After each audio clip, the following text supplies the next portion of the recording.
इस कहानी की शुरुआत में हमें आज से 20,000 साल पहले का दृश्य दिखाया जाता है, जहां ताऊ नाम का एक आदमी अपने कबीले के साथ शिकार पर आया था ताकि ये लोग सर्दियों का खाना इकट्ठा कर सकें। तभी इन्हें जंगली भैंसों का एक झुंड दिखाई दिया और ये देखकर ताऊ ने अपने लोगों से हमले के लिए तैयार रहने को कहा। अब ये लोग धीरे धीरे उन जंगली भैंसों के करीब पहुंचे और मौका पाते ही इन लोगों ने उन पर हमला कर दिया। अब यहाँ तक तो सब कुछ ठीक था, पर तभी अचानक से उनमें से एक भैंसा ताऊ के बेटे कीड़ा के पीछे पड़ गया। अब चूंकि कीड़ा पहली बार शिकार पर आया था, इसलिए वो इस जंगली भैंसे से डरकर भागने लगा। पर तभी इस भैंसे ने उसे हवा में उछाल दिया और उसे बहुत ही बुरी तरह से जख्मी कर दिया। इसके बाद उसने कीड़ा को अपनी सींग में फंसा लिया और उससे लेकर खाई की तरफ बढ़ने लगा। अब ताऊ ने भी ये सब देख लिया और अपने बेटे को बचाने के लिए उस भैंसे पर भाला फेंक कर मारा, लेकिन घायल होने के बावजूद भी ये भैंसा रुका नहीं और कीड़ा को ले जाकर उस खाई में उछाल दिया। अब यहाँ ये कहानी फ्लैशबैक में जाती है और हमें एक हफ्ते पहले का दृश्य दिखाया जाता है, जब कबीले के लोग शिकार पर जाने की तैयारी कर रहे थे और अपने लिए अलग अलग किस्म के हथियार बना रहे थे। अब उस रात कीड़ा की माँ ने कीड़ा के पिता से कहा कि आप मेरे बेटे को शिकार पर लेकर मत जाइए, क्योंकि अभी वो इसके लिए तैयार नहीं है और मैं उसे इतनी छोटी उम्र में खोना नहीं चाहती। इस पर कीड़ा के पिता कहते हैं कि सर्दियों का मौसम आने वाला है और अगर हम शिकार पर नहीं गए तो हमारा पूरा गाँव भूख से मारा जाएगा। अब अगली सुबह ताऊ कबीले के लोगों को लेकर शिकार पर निकल गया और काफी देर तक चलने के बाद ये सभी पत्थर से बने एक स्मारक तक पहुंचे, जिन्हें इनके पूर्वजों की याद में बनाया गया था। इस कबीले का एक रिवाज है जिसके अनुसार अगर कोई शिकार के दौरान मारा जाता है तो कबीले के लोग उसकी याद में एक पत्थर का स्मारक बनाते हैं। यहाँ ताऊ और उसके साथी आगे बढ़ ही रहे थे कि तभी इनकी मुलाकात एक दूसरे कबीले से होती है। अब इस कबीले के लोग भी शिकार पर निकले थे, इसलिए इन सभी ने एक साथ आगे बढ़ने का फैसला किया। अब उस शाम इन सभी ने मिलकर एक जंगली सुअर को पकड़ा और इस सुअर को मारने की जिम्मेदारी कीड़ा को दी गई। अब कीड़ा ने आज तक एक मच्छर नहीं मारा, तो इस सुअर को मारना तो बहुत बड़ी बात थी। ये देखकर ताऊ काफी निराश हुआ और कीड़ा को समझाया कि अगर ऐसा ही चलता रहा तो तुम कभी इस कबीले के सरदार नहीं बन पाओगे और मुझे ना चाहकर भी तुम्हारी जगह किसी और को देनी होगी। अब जब रात हुई तो ये सभी आग जलाकर उसके पास बैठ गए और अपने शिकार को पकाकर खाने लगे, लेकिन तभी इन्हें किसी जंगली जानवर की आवाज सुनाई दी, जिसे सुनकर ताऊ ने सभी को सावधान रहने को कहा। लेकिन अभी ये लोग कुछ सोच पाते उससे पहले एक शेर ने इन पर हमला कर दिया और कापा नाम के एक लड़के को उठाकर ले गया। अब अगली सुबह इन लोगों ने कापा की याद में एक स्मारक बनाया और शिकार की तलाश में आगे निकल गए। ये सभी घंटों तक ऐसे ही चलते रहे, लेकिन आज इन्हें कोई भी काम लायक शिकार नहीं मिला और इसलिए इन लोगों ने एक पत्थर की गुफा में रात गुजारने का फैसला किया। यहाँ कीड़ा के पिता ने उसके हाथ पर एक स्टार्स का टैटू बनाया और उसे बताया कि जब रात के दौरान तुम इन तारों का पीछा करोगे तो तुम अपने कबीले तक पहुँच जाओगे। असल में ये एक तरह का नक्शा था ताकि अगर शिकार के दौरान कोई अपना रास्ता भटक जाए तो इन तारों का पीछा करके अपने घर पहुँच सके। अब अगली सुबह ये लोग दोबारा से शिकार की तलाश में निकल गए और थोड़ी दूर चलते ही इन्हें कुछ जंगली भैंसों के पैरों के निशान दिखाई दिए। इसके बाद ये सभी लोग धीरे धीरे उन भैंसों के करीब पहुंचे और मौका मिलते ही एक साथ उन पर टूट पड़ी। और अब ये कहानी वहीं आ गई जहां से इसकी शुरुआत हुई थी। एक भैंसे ने कीड़ा को बुरी तरह से जख्मी कर दिया और उसे इस बड़ी सी खाई में उछाल दिया। यहाँ कबीले के लोगों को लगा कि कीड़ा खाई में गिरकर मर चुका होगा, लेकिन जब उन्होंने पास जाकर देखा तो वो अभी भी एक चट्टान के सहारे लटका हुआ था। लेकिन अभी ये लोग उसे बचा पाते कि तभी कीड़ा का हाथ फिसल गया और वो नीचे खाई में जाने लगा। पर खुशकिस्मती से वो सीधा खाई में नहीं गिरा और पत्थरों से टकराता हुआ एक चट्टान पर जाकर बेहोश हो गया। ये देखकर ताऊ अपने बेटे को बचाने के लिए नीचे जाने लगा, लेकिन कबीले के बाकी लोगों ने उसे ऐसा करने से रोक लिया। उन्होंने ताऊ को समझाया कि अब इन सब का कोई फायदा नहीं है, क्योंकि इतनी ऊंचाई से गिरने के बाद किसी का भी बच पाना इम्पॉसिबल है। हालांकि ताऊ ने इन बातों पर ध्यान नहीं दिया और चट्टान के किनारे बैठकर अपने बेटे को आवाजें लगाने लगा। देखते ही देखते रात हो गई, लेकिन कीड़ा को अब तक होश नहीं आया और इसलिए ताऊ ने भी ये मान लिया कि अब उसका बेटा इस दुनिया में नहीं है। अब अगली सुबह कबीले के लोगों ने भारी मन के साथ कीड़ा को आखिरी विदाई दी और अपना किया हुआ शिकार लेकर कबीले की तरफ निकल गए। ऐसे ही कुछ घंटे बीत गए, लेकिन कीड़ा को अब तक होश नहीं आया। इसी बीच एक गिद्ध की नजर कीड़ा पर पड़ी और वो उसे मरा हुआ समझकर उसके पास आ गया। लेकिन जैसे ही उसने कीड़ा को खाना शुरू किया, कीड़ा फौरन होश में आ गया और एक ही झटके में उस गिद्ध की गर्दन पकड़कर उसे नीचे फेंक दिया। अब खुद को इस चट्टान पर देखकर कीड़ा काफी घबरा गया और चीख चीख कर मदद की गुहार लगाने लगा। लेकिन जल्द ही उसे एहसास हो गया कि यहाँ उसकी मदद के लिए कोई नहीं है। अब कीड़ा ऐसे तो मरना नहीं चाहता था, इसलिए उसने हिम्मत करके उस चट्टान पर चढ़ाई करनी शुरू कर दी। काफी कोशिश के बाद वो थोड़ा ऊपर तो आया, लेकिन अब यहाँ से आगे जाने का कोई रास्ता नहीं था। पर इसके बावजूद भी कीड़ा ने हार नहीं मानी और अपनी पूरी जान लगाकर उस चट्टान के सहारे लटका रहा। अब यहाँ उसकी किस्मत ने साथ दिया और बहुत जल्द वहाँ जोरदार बारिश होने लगी। इस मूसलाधार बारिश ने उस बड़ी सी खाई को एक नदी में बदल दिया और ये देखकर केडा के दिमाग में एक आइडिया आया।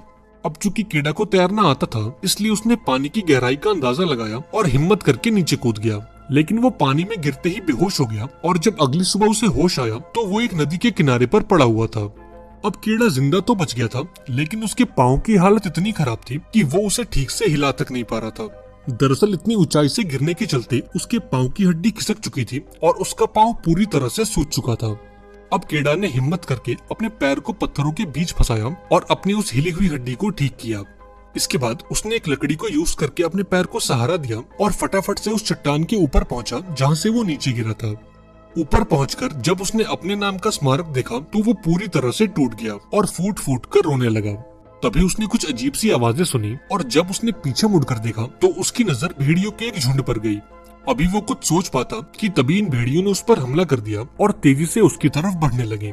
अब अपनी जान बचाने के लिए केडा पास के एक पेड़ पर चढ़ने लगा, पर तभी इनमें से एक भेड़िया उसके पैर को पकड़कर नीचे खींचने लगा। ये देखकर केडा ने फौरन अपना हथियार निकाला और इस भेड़िए पर वार करके इसे जख्मी कर दिया। इसके बाद वो पेड़ के ऊपर चढ़ गया और भेड़ियों के जाने तक इसी पेड़ पर रहने का फैसला किया। अब देखते ही देखते रात हो गई, लेकिन ये भेड़िए अब भी यहाँ से जाने के लिए राजी नहीं थे। यहाँ केडा के पास कोई और चारा नहीं था, इसलिए उसने पूरी रात इस सूखे हुए पेड़ पर गुजार दी। अगली सुबह उसने देखा कि वो घायल भेड़िया तो वही मौजूद है, लेकिन उसके बाकी साथी वहाँ से जा चुके हैं। अब सबसे पहले केडा ने अपने चाकू से एक हथियार बनाया ताकि वो उस घायल भेड़िए को मार सके, क्योंकि केडा ये जानता था कि अगर उसने इस भेड़िए को नहीं मारा तो ये भेड़िया उसे मार देगा। इसके बाद वो नीचे आया और इस भेड़िए को मारने के लिए आगे बढ़ा, लेकिन जब उसने इसकी आंखों में देखा तो उसे इस घायल भेड़िए पर तरस आ गया और उसने उसे मारने का मन बदल दिया। हालांकि वो इस भेड़िए को ऐसे खुला नहीं छोड़ सकता था, इसलिए उसने इसके मुंह को एक रस्सी से बांध दिया और उसे कंधे पर उठाकर आगे बढ़ने लगा। अब सारा दिन चलने के बाद ये दोनों एक छोटी सी गुफा में पहुंचे, जहां इन दोनों ने जैसे तैसे करके अपनी रात गुजारी। अगली सुबह केडा ने कुछ जड़ी बूटियों को इकट्ठा किया और उन्हें पीसकर अपने घाव पर लगा लिया। इसी बीच जब केडा पानी पी रहा था, तब इस भेड़िए ने अपने मुंह पर बंधी हुई रस्सी को खोल दिया। अब ये देखकर पहले तो केडा थोड़ा घबरा गया, लेकिन फिर उसने खुद को शांत किया और इस भेड़िए को पानी देने के लिए आगे बढ़ा। अब यहाँ इस भेड़िए ने दांत दिखाकर केडा को डराने की कोशिश की, लेकिन इसके बावजूद भी केडा शांत रहा और उसे पानी देने की कोशिश की। अब केडा का ये बर्ताव देखकर भेड़िया भी शांत हो गया, क्योंकि वो ये समझ चुका था कि अब उसे केडा से कोई खतरा नहीं है। इसके बाद केडा ने भेड़िए की चोट पर लगे कीड़ों को साफ किया और उस पर जड़ी बूटियों का लेप लगा दिया। अब उस शाम केडा ने खरगोश का शिकार किया और उसे पकाने के लिए गुफा में आग जलाने लगा। इस दौरान भेड़िए ने उससे वो खरगोश छीनने की कोशिश की, लेकिन केडा ने उसे डराकर शांत कर दिया और खुद को ताकतवर दिखाने के लिए वो उस खरगोश को कच्चा ही खाने लगा। ये देखकर वो भेड़िया भी डर गया और चुपचाप जाकर एक कोने में बैठ गया। अब उस रात केडा को खाना खाकर काफी राहत मिली, क्योंकि पिछले कई दिनों से उसने कुछ नहीं खाया था। यहाँ उसने भेड़िए को भी थोड़ा खाना दिया और ये भेड़िया भी किसी पालतू कुत्ते की तरह चुपचाप वो खाना खाने लगा। अब चूंकि केडा काफी घायल था, इसलिए उसने कुछ दिनों तक इसी गुफा में रहने का फैसला किया। ऐसे ही दिन गुजरते गए और एक रात केडा ने अपने हाथ पर बने टैटूज को देखा। ये देखकर उसे अपने घर की याद आने लगी और उसने बर्फ गिरने से पहले अपने घर वापस लौटने का फैसला किया। अब अगली सुबह केडा अपने घर के लिए रवाना होता है और उस भेड़िए से अपने परिवार के पास जाने को कहता है, लेकिन जब काफी कोशिशों के बाद भी ये भेड़िया नहीं हिला तो केडा ने अकेले ही आगे बढ़ने का फैसला किया। अब थोड़ा आगे जाते ही केडा ने ये नोटिस किया कि कोई उसका पीछा कर रहा है, और जब उसने पीछे मुड़कर देखा तो ये कोई और नहीं बल्कि वो भेड़िया ही था। यहाँ केडा ने एक लकड़ी फेंककर उस भेड़िए को डराने की कोशिश की, लेकिन डर के भागने के बजाय वो भेड़िया उस लकड़ी को अपने मुंह में दबाकर केडा के पास आ गया। इस भेड़िए को बनना तो एक कुत्ता ही था, लेकिन फैमिली प्रेशर के चलते बेचारा भेड़िया बन गया। खैर, अब थोड़ा आगे जाते ही इन दोनों की नजर कुछ जंगली सुअरों पर पड़ी और ये देखते ही भेड़िया उनका शिकार करने के लिए उनकी तरफ भागा। अब भेड़िए से बचने के लिए ये सुअर केडा की तरफ भागे, लेकिन उनको मारने के बजाय केडा उनसे डरकर बैठ गया और ये सुअर यहाँ से भाग निकले। यहाँ ये भेड़िया केडा से काफी निराश हुआ, क्योंकि उसके चलते आज रात इन दोनों को भूखा सोना पड़ेगा। हालांकि बहुत जल्द इन दोनों में दोबारा से दोस्ती हो गई और केडा ने इसका नाम अल्फा रखा। अब उस शाम अल्फा को एक छोटा सा खरगोश दिखा और इस बार उसने कोई गलती नहीं की। उसने खरगोश का शिकार किया और रात को इन दोनों ने साथ मिलकर खाना खाया। अब जब सोने की बारी आई तो अल्फा केडा से चिपक कर सो गया ताकि इन दोनों को ठंड न लगे। ऐसे ही दिन गुजरते गए और ये दोनों एक साथ अपने मंजिल की तरफ बढ़ते रहे। अगले कुछ दिनों में केडा अल्फा की मदद से शिकार करना भी सीख गया और देखते ही देखते इन दोनों की दोस्ती और गहरी होती गई। ऐसे ही कुछ दिन और गुजर गए और अब चारों तरफ सर्दियों का मौसम आ चुका था। सर्दियों में ये पूरा इलाका बर्फ की एक सफेद चादर से ढक गया और चारों तरफ बर्फीली हवाएं चलने लगी। लेकिन इसके बावजूद भी कीड़ा और अल्फा ने हार नहीं मानी और अपने घर की ओर बढ़ते रहे। इस बर्फीले मौसम में भी ये दोनों जैसे तैसे करके शिकार ढूंढ ही लेते और उसे खाकर जिंदा बचे रहते। अब एक दिन चलते चलते कीड़ा के पैर के नीचे की बर्फ टूट गई और वो सीधा पानी में जा गिरा। दरअसल ये एक छोटा सा लेक था जो सर्दियों के कारण बर्फ में जम चुका था। यहाँ कीड़ा ने ऊपर आने की काफी कोशिश की, लेकिन उसे बाहर निकलने का रास्ता नहीं मिल रहा था। इधर अल्फा ने बर्फ को तोड़कर अपने दोस्त को बाहर निकालने की सोची, लेकिन इस बेचारे का वजन इतना नहीं था कि वो बर्फ की इस मोटी सी परत को तोड़ सके। अब जब कीड़ा को रास्ता नहीं मिला तो उसने फटाफट से अपना चाकू निकाला और अंदर से बर्फ को तोड़ने लगा। काफी कोशिशों के बाद आखिर कीड़ा ने बर्फ को तोड़ ही लिया और अल्फा की मदद से पानी से बाहर आ गया। इसके बाद उसने फटाफट से अपने कपड़े उतारे और पास में आग जलाकर खुद को गर्म किया। इन दोनों ने आज की रात यहीं गुजारी और अगली सुबह अपने सफर को कंटिन्यू किया। कुछ घंटों तक चलने के बाद कीड़ा की नजर टेंट के बाहर बैठे एक आदमी पर पड़ी, जिसे देखकर वो काफी खुश हो गया। लेकिन जब उसने पास जाकर देखा तो उसकी ये सारी खुशी फौरन गायब हो गई, क्योंकि ये आदमी ठंड से जमकर मर चुका था। इसके बाद कीड़ा ने इस आदमी से वो तीर और धनुष ले लिया और अल्फा को लेकर आगे चल दिया। ये दोनों काफी देर तक ऐसे ही चलते रहे, लेकिन थोड़ी देर बाद एक और मुसीबत ने दस्तक दे दी। इन दोनों का सामना जंगली कुत्तों के एक झुंड से हुआ, जिन्होंने इनको देखते ही इन पर हमला कर दिया। अब इन कुत्तों से बचने के लिए ये दोनों फटाफट से गुफा के अंदर घुस गए और घात लगाकर कुत्तों का इंतजार करने लगे। लेकिन जब इन्हें कोई हलचल दिखाई नहीं दी तो ये दोनों रिलैक्स होकर वहीं बैठ गए। पर ये इस बात से अनजान थे कि जिस गुफा में ये मौजूद हैं, वो एक आदमखोर तेंदुए की है। अभी ये दोनों कुछ सोच पाते कि तभी इनके सामने एक ब्लैक पैंथर आ गया और उसने कीड़ा को देखते ही उस पर हमला कर दिया। लेकिन हर बार की तरह इस बार भी अल्फा बीच में आ गया और कीड़ा को इस तेंदुए से बचाने की कोशिश की। पर ये तेंदुआ साइज में काफी बड़ा था और वो अल्फा पर भारी पड़ रहा था। ये देखकर कीड़ा ने वो तीर और कमान निकाला और हिम्मत करके उस तेंदुए पर एक तीर छोड़ दिया। लकीली कीड़ा का तीर बिल्कुल निशाने पर लगा और तीर लगते ही वो तेंदुआ जमीन पर गिर गया। इसके बाद कीड़ा ने अल्फा के जख्मों को साफ किया और उस पर जड़ी बूटियों का लेप लगाया।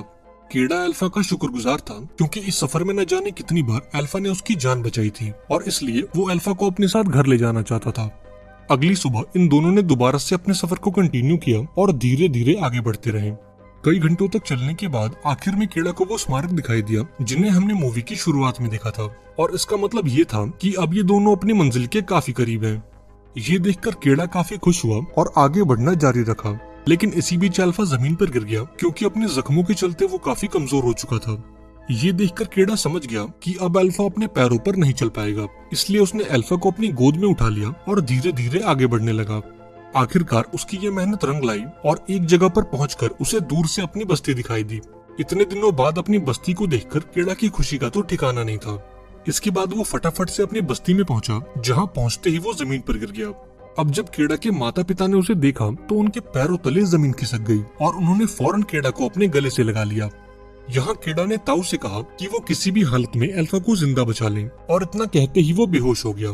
कुछ घंटों बाद जब कीड़ा को होश आया तो वो अपने घर के अंदर मौजूद था और अल्फा भी उसके बगल में लेटा हुआ था। यहाँ उसे ये बात पता लगी कि अल्फा ने कुछ छोटे बच्चों को जन्म दिया है। इसका मतलब ये था कि अल्फा एक मादा भेड़िया है और इस पूरे सफर के दौरान वो पेट से थी। इसके बावजूद भी उसने हर कदम पर कीड़ा का साथ दिया और ना जाने कितनी बार उसकी जान बचाई। ये जानकर कीड़ा के दिल में अल्फा के लिए प्यार और बढ़ गया और उसने अल्फा को गले से लगा लिया। आई होप आपको ये कहानी पसंद आई होगी। अगर वीडियो अच्छी लगी हो तो इसे लाइक कर देना और चैनल को भी सब्सक्राइब कर देना। मिलते हैं अगली वीडियो में, पर तब तक के लिए be safe and keep chilling.